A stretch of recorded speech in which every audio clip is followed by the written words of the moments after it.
I just can't handle the excitement, guys. I genuinely just cannot handle the excitement of the January transfer window. So much going. No, there isn't. I'm taking the mickey. Yes, there's nothing going on at the moment. Fabio Silva remains our only January acquisition as we head now, as it is now the 16th of January. We are over halfway through the month and still no more arrivals at the club in what is a key time for the club. So, look, I know we've got to be patient. I get that. Look, 100% understand that before anyone says, what do you want us to panic back? No, but we're 16 days through this month now. We're over halfway through this month. We are fast approaching the restart of the season. We played Dumbarton in the Cup on Saturday, and then we followed up with league games. Do you really want to go into the rest of this league season with Cyril Dessers as your main number 9? Look, if you do, please let me know in the comments why you are so shockingly confident that Cyril Dessers is the man to lead the line. Fabio Silva is not an out-and-out 9. Let me tell you that. The guy is more a 10 or a wing forward or someone who's going to link play. He is certainly not an out-and-out 9. So with Danilo out injured until April, Kemar Roof out injured, looking like, apparently according to Clement, that both Roof and Danilo may not play again this season. The search for a striker has to be stepped up, and it really does need to be concluded sooner rather than later. But look, positive, it is match day. It is game day. We have got a game tonight against FC Copenhagen, who are through to the last 16 of the Champions League. Yes, they will probably get absolutely destroyed in the last 16 of the Champions League as they face English champions and world club champions Manchester City, complete with their star-studded squad. So it is a good chance they're going to get absolutely trounced. But look, they're through to the last 16 of the Champions League. Respect to them for that. And we will talk a little bit about FC Copenhagen in this video. We're also going to try and talk a little bit about what the latest transfer reports are as regards ourselves and regards new contracts being offered to key targets for our club and players who've turned Rangers down heading elsewhere. Let's talk a little bit about that first of all. Now, our nearest and dearest across the city, yes, that not at all, that lot, have signed Nicholas Kuhn, a winger. A German winger, very talented apparently, but injury prone apparently. Perhaps he'd been better off coming to us. But on the downside, according to reports coming out of Merseyside, Owen Beck, who is the left back who was at Dundee at the start of the season and was somebody reportedly attracting interest from Rangers at the start of this window. And we know, again, we have to take all these reports with a little bit of a pinch of salt. He is, according to reports coming out of Merseyside, ready to join Celtic on loan for the rest of the season. Meaning that he will not be coming to Ibrox. This is a bit disheartening. Beck is a very talented left back, the guy who made huge strides forward at Dundee. Somebody that Liverpool were very much prepared to throw into the fire of the Premier League if they needed to. So, it shows the confidence that they had in him. Now, according to the reports that came out in a number of sources, Rangers inquired once he had been recalled from Dundee to Merseyside back to Liverpool, was he available to come back to Scotland on loan, or he even could have been on a permanent basis to Rangers, which was automatically, instantly rejected by Jurgen Klopp and Liverpool. But it looks like he will be joining Celtic. Yet another one that we have missed out on, apparently, allegedly. Could have done, I don't know, who knows. Let's turn to one of the favourite stories of this January transfer window for all Rangers fans. Yes, it's him. He's back. You can't have a video these days. You cannot talk Rangers without talking a little bit of Lawrence Shankland. So, Lawrence Shankland, what's going on with him? Why is he not at the club? The guy's a Rangers fan. According to a number of sources, he's told his agent he wants to move to Rangers. But according to reports in the media today, Hearts have offered him a new lucrative contract to remain with the club. Stephen Naismith did say at the start of the window it was his intention to try and tie his talisman down to an extended contract and keep him in Edinburgh for the foreseeable. So this new deal apparently is on the table. I don't know what the terms of the contract are. I don't have any insiders at Hearts. I don't have anybody who will tell me what the contract is, and it's not going to be released to the media, is it? Let's face it, this never happens. So he has been offered this new lucrative contract. Now, I think this is a genuine test of both our board and Lawrence Shankland's ambition. Look, I'm sorry, Hearts fans, but if Lawrence Shankland has any genuine ambition in his career to actually win trophies and be successful at a higher level and be successful in Europe, then staying at Hearts would be a be career suicide. He is going to win absolutely nothing. Will finish his career with 0 medals from Hearts, because let's face it, at the end of the day, they're not going to win anything. They're not good enough to challenge Rangers and that lot from across the city. They're not even in the same bracket as us or that lot from across the city. So they're always going to be at best 3rd place. Now, do you really want to play for a team where the best you can ever do is finish 3rd and maybe have a little bit of a cup run? That's where Shankland is. Now, it's also a test of our board's ambition. Also, there is an argument. Maybe Philippe Clement doesn't fancy Lawrence Shankland. Maybe he doesn't rate Lawrence Shankland. Maybe he doesn't want Lawrence Shankland at Rangers, which you've kind of got to question if that's the case. Why would you not want someone who regularly scores goals, who could hit the ground running in Scotland, who always scores goals wherever he goes in Scotland, scores goals in Europe, is an international, has scored goals at the international level. And I think, he's someone who would give his all to Rangers. He is a Rangers fan at the end of the day. He is a Rangers man. Like Chris Boyd, I think he could be very similar to Boydie in the way that he would come across, and he would be very successful. I honestly believe that Shankland would score 15 to 20 goals in the second half of this season and probably fire us to the title, and if not, the Scottish Cup. And let's face it, like I said, like I've said on multiple occasions, do you really want to be going through the rest of this season where your number 1, number 9 is Cyril Dessers? I mean, go back and watch the Celtic game. He is an absolute joke. He wants too many touches. He's slow. He doesn't hold the ball up. His heading technique's poor. He gets out-muscled. He's got no pace. He doesn't understand the offside rule. He's just not good enough. There is so many flaws to this boy's game. Even that game against Hertha at the weekend, the one chance that he gets. Now, you look at that as a striker, as a clinical striker. If you get one chance, you've got to take it in a tight game like that. And again, he wants too many touches. He gets a shot blocked. A clinical striker like a Shankland gets that shot away and at least works the keeper. I really dread the rest of this season. If Cyril Dessers is our number 9 for the rest of this season, if he is the man we are relying upon to get the goals, to fire us to the title, we will not win the title. We will finish 2nd to them again. And that will be an absolute disaster because he really is not good enough to wear that shirt. He doesn't deserve it. So look, Shankland, this is a test of his ambition. It really is a test of his ambition. At the end of the day, if he truly wants to be successful, if he truly wants to be a champion, if he wants to win things, if he wants to be successful, then he needs to help push through this move, and the board need to show some ambition. Look, personally, like I said, I will not call out the board, and I will not make a judgment on the board till the end of this transfer window. That is something I have said, but I am becoming increasingly frustrated with the lack of movement by this club in signing players in this January transfer window. We got on at the 16th of January now. We are over halfway through the month. You want players in early in a window to give them time to settle in, to give them time to hit the ground running. The winter break is the perfect time to sign players because you are not playing competitive games.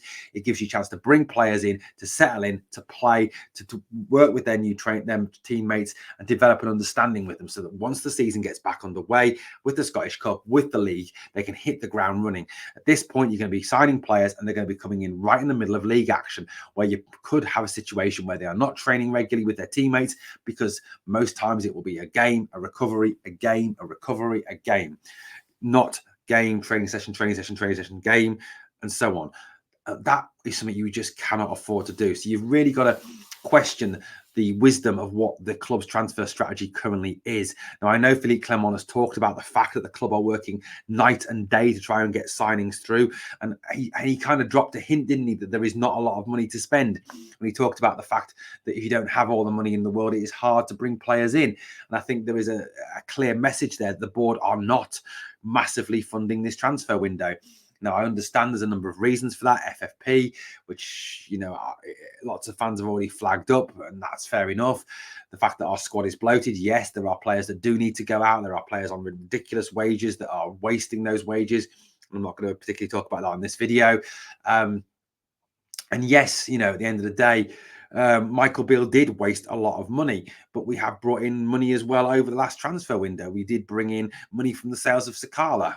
We brought in money for the sales of Tony Cholak, money from the sale of Glenn Kamara, and etc. etc. We moved Hadji's wages off the books. So I find it a bit of a spurious argument that the board have not got any money. I just think, like I said, that James Bisgrove has wasted an awful lot of money fannying around the edges with infrastructure rather than developing the product on the field. And I understand that, yes, you do have to develop alternative revenue streams. I 100% get that, but you've got to get your product on the field right before you start developing external revenue streams. I suppose it is the chicken and the egg argument. Another name linked with Rangers over the past 24 hours is Argentine winger from Boca Juniors, a guy called Luca Langone, who is, according to reports, also interesting a number of Spanish teams, in particular Sevilla. Langone is a very talented winger rather than striker who plays for Boca out in Argentina. Look, I've had a little bit of a look into Langone. He does look very good. He does look a very, very talented player. He's a young player as well. He's only 21 years old. He can play right wing, he can play left wing, and he can play as a second striker. His contract expires in 2027, so he will cost a fee. There'll be no getting him for cheap. His market value is somewhere between 4.8 and 6 million pounds. So that automatically makes me doubt that he is a realistic option for Rangers. If money is as tight as everyone is making out it is, then I cannot see the club splashing nearly 5 to 6 million pounds on a winger. Langone has played, all his life in Argentina, making 45 appearances, scoring 10 goals, getting 2 assists. That's 12 goal contributions in 45 games. Like I said, a number of his games, though, have been from the bench. He is obviously still developing as a player. He's someone who has a talent, seen as being a very skillful, very quick, very, very, very, very, very able winger. But look, there are Spanish teams interested in him. There are English teams interested in him. I think the issue we've got with him is the fact that he will cost 4.8 to 6 million. And like I said, when you are competing with clubs like Sevilla and clubs in England who have substantially more cash, if it comes down to a bidding war, we are inevitably going to lose that bidding war because we just don't have the funds to compete at that level. So that is a worry, but he is a name that certainly has been linked. Personally, just genuinely cannot see that happening, if I'm being honest about that. Obviously, the other link is David Jurasek. That one continues to rumble on. As regards a loan, I'm beginning to believe that anything we do sign in this window will be a loan with no option to buy, because of the fact that there is not a massive amount of money sloshing around for the club to spend on players. Jurasek may be a realistic option. But look, I am genuinely worried and concerned about the situation up front. I am panicking a little bit as in terms of the fact that we do need to have someone who will regularly score goals. At the moment, we don't have a striker who will regularly score goals. I know that may upset some people. I know some people don't like me talking bad about the players. You've got some Rangers podders and Rangers contributors that say you should only say nice things about the players, but that for me is not the way to go. You've got to be critical of players who are not good enough to play for this club. And I don't think you've been a real fan, if you are just mindlessly happy clapping every single player. We go into tonight's game against FC Copenhagen, and it will be a genuine test. Copenhagen are through, like I said, to the last 16 of the Champions League. Yes, they will probably get utterly destroyed in that last 16 as they face English champions and World Club champions Manchester City, with their embarrassment of riches and their quality, talented squad that they have, including the likes of obviously Alvarez, Erling Haaland, Kevin De Bruyne, who apparently is injured, John Stones, Edison, and a number of other very talented players. Copenhagen currently sit third in the Danish league, 3 points behind leaders Midtjylland. They obviously came through their Champions League group. Their Champions League group contained Bayern Munich, Manchester United, and Galatasaray. I know, look, I've looked at this, and I've looked at the Copenhagen squad, and I'll be absolutely honest with you. If we had a few more players who had a little bit more talent, I think we could have got out of that group. Manchester United are absolutely awful. They are just genuinely dreadful this season. Gala, a pretty poor team as well. Copenhagen, qualified from that group with 2 wins, 2 draws, 2 losses. Yes, they did draw with Bayern Munich in the Allianz Arena on match day 5 and did run Bayern Munich very close in Copenhagen, losing only 2-1 to the German Giants. Although you could argue that Bayern Munich are perhaps not the force, even though that group may say otherwise, that they were in previous seasons. They are currently second in the Bundesliga behind the unbeaten Bayer Leverkusen. Copenhagen memorably did beat Manchester United 4-3 in Copenhagen, but did lose to Manchester United at Old Trafford. In the Champions League group stage games. That was Manchester United's only victory in the Champions League this season. You look at their squad; they play pretty much a 4-3-3 formation. Again, they're not an awful lot of what you would describe as kind of household names in that squad.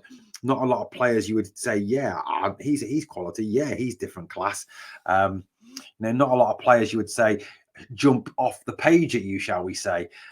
When you look at them, you look at some of their key players they have in that squad. You look at some of the talented players that they do have. Obviously, one of their top ones is forward player Victor Claesson, who is a Swedish international. He is 32 years old. Played all his career in Sweden before moving to Copenhagen in 2022, where he scored 16 goals in 53 appearances and has also had 74 international caps, scoring 15 goals for the national team. He's flanked by a player that some people may recognise, Mohamed Elyounoussi, and I'm sure I'm massacring his name, who is from Morocco, but represents Norway at international level. Did play for Celtic on loan between 2019 and 2021, recording 14 goals in 44 games. He has this season transferred from Southampton, that's where he was previously, and scored 4 goals in 14 games for Copenhagen. So he has got experience in the English Premier League, and he's also got experience in the Scottish Premier League and was a Scottish Premiership champion in 2019-2020, as well as winning the Scottish Cup and the Scottish League Cup in 2019-2020 with Celtic. But we do try to forget about that just a little bit. On the other wing, you've got Achouri, or Elias Achouri, who is a Tunisian international, 24 years old, played the majority of his career in Portugal before transferring to Copenhagen at the start of this year. Again, another new player to the club, 3 goals in 14 games for him. He came through the youth system at Vitória Guimarães in Portugal. Another player that may jump out slightly with names is Diego Gonçalves. Again, someone who has played for Benfica and Nottingham Forest, made 61 appearances for Benfica and 7 appearances for Forest whilst on loan between 2018 and 2019. Again, another new player to Copenhagen this season, scoring 11 goals in 27 games. So clearly a threat from midfield. A player that will need to be watched by Rangers tonight in this friendly. I know it's a friendly, guys. I get it's a pre-season friendly, but it is a game that we need to kind of go and put a bit of a marker down, test ourselves. And I know a lot of people say, well, it doesn't matter. It's just a bit of a runaround. But do you remember pre-season? Do you remember those poor games and how they fell into that first game against Kilmarnock and we lost that game against Kilmarnock? You know what? Winning's a habit, as is losing. Another player that sits right in the middle of the midfield is Rasmus Falk. He's been with Copenhagen since he came through, since he joined in 2016. He's been there 7 years, 20 goals and 188. He's more a defensive midfield player. Again, someone who's going to sit and destroy. So again, someone who's going to try and break up the attacks and possibly pick up old Todd Cantwell if Cantwell plays. Alongside him is Lucas Laraga, again another Danish international, has played in Italy as well with Genoa, has played for Bordeaux and also played in Belgium with Waregem, joined Copenhagen in 2022, 8 goals in 46 appearances. So apart from Gonçalves, they haven't got a goal, particularly a midfield that score an awful lot of goals going forward. They're not, a very offensive team in that sort of sense. Kevin Dykes is a Dutch central defender who's had experience of playing in Italy, has played for Feyenoord and Vitesse, Fiorentina and Empoli, and has also represented the Dutch at under 21 level, never ever broken through into the squad. So again, someone's going to have to contain our strikers. Well, lack of strikers, shall we say. So look, at the end of the day, it is going to be a test. They aren't any mugs. They are a team that will be well prepared, that will come along and play. I think one thing to consider, they haven't actually played since December, so they haven't actually played in over a month a competitive game. So that's something obviously they're going to want to try and shake the rust off against us. I think possibly one of the reasons they will have agreed to play Rangers is kind of to suit a British style. But look, that's not how Manchester City play. They play more like Barcelona, so perhaps not the best preparation, lads. I think, we need to start the game with our strongest possible 11. I think you need to perhaps limit the changes as well in the second half and maintain a more consistent team. I think some of those young players may well get some more minutes on Saturday against Dumbarton. So, for me, you've got to go in there with your strongest possible 11. Who is fit? That is the big question. There was the case that Lawrence and Jack and so on had been training with the team during the week, and obviously not played in the Hertha Berlin game. You look on paper at what we could field the strongest team. I think you have to go with Jack Butland in goal. Back four for me again will be Tav, Goldson. I think you play Suter. I think at left back you go with Ridvan Yilmaz again. Look, Borna Barisic is not half the player that Ridvan is. Ridvan is a better player than Borna Barisic. And there are some fans who have a real blind spot when it comes to Borna Barisic. I'm sorry, but the guy is just not in the same class as Ridvan. You sit, I think, with Nicholas Raskin and John Lundstrom in front of the defence. I think that is the way forward. I think John Lundstrom sits and Nicholas Raskin is the player who can go box to box and give you a bit of attacking threat there. Behind the striker, Ross McCausland, for me, has to start on the right. The experiment with Dujon Sterling didn't work. Todd Cantwell is the 10. On the left-hand side, I think this is a real problem because Rabbi Matondo was exceptionally poor on Saturday. Scott Wright is not a left winger. We have got a real lack of options there with Abdallah Seema away at AFCON. For me, I think we have to put Scott Wright in there because there realistically is no one else. Matondo has been exceptionally poor. I like to see Fabio Silva given a run out front. Let's see what we've got in Silva. He's got to play. I think this will be a game that will suit him more. Better pitch to play on, more wide open spaces of Ibrox, more atmosphere, a bit more intensity of the game. I think it just might suit him that little bit better tonight against Copenhagen. It's going to be an interesting one nonetheless, guys. We will bring you a live stream of the game tonight here on the channel, so please come and join us for that. Great to have you along, to watch along with me, give your comments, your thoughts and suggestions during the game. Well, thank you so much for watching Glasgow Rangers Nation. Please put your comments down below. Please keep them respectful and obviously constructive. I don't mind you disagreeing with me, but please keep it constructive. Thank you so much for watching the channel. As always, on the way out, there's two things I always ask of you. Number one is to smash the like, and number two is to remember always, never forget, we are the people.